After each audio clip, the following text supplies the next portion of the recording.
रवींद्र धंगेकरांची पुण्यातील जैन बोर्डिंगला भेट। रवींद्र धंगेकर जैन मुनींची भेट घेतल्यानंतर आता पत्रकार परिषदही घेणार। जैन बोर्डिंग जमीन व्यवहार रद्द, विशाल गोखलेंची माघार। जैन मुनींची भेट घेतल्यानंतर मोहळांच्या गोखले कन्स्ट्रक्शनला सूचना, सूत्रांची माहिती। जैन बोर्डिंग प्रकरणामध्ये धर्मादाय आयुक्तांनी 230 कोटी गोठवले। प्रक्रिया पूर्ण होईपर्यंत ट्रस्टीला 230 कोटी काढता येणार नाहीत, धर्मादाय आयुक्तांचे निर्देश। तर दोन्ही बाजूंनी व्यवहार रद्द न झाल्यास पुन्हा आंदोलन।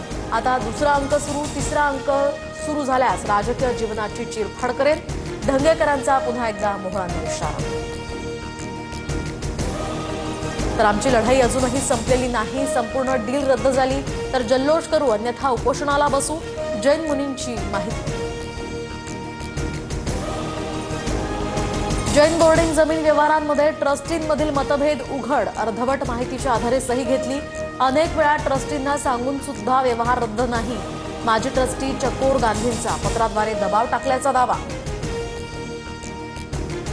साताऱ्यातील महिला डॉक्टरचा आत्महत्येपूर्वी प्रशांत बनकर, गोपाल बदने यांच्याशी व्हॉट्सअॅपवर संवाद। सुसाईड नोटमधील महिला डॉक्टरचं हस्ताक्षर तपासणार।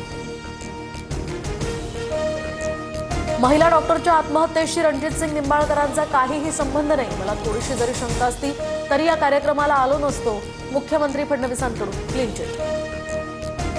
तर गेल्या 2 दिवसांपासून सुरू असलेल्या पावसामुळे अगस्ती नदीला पूर, नदीवरील पूल वाहून गेला।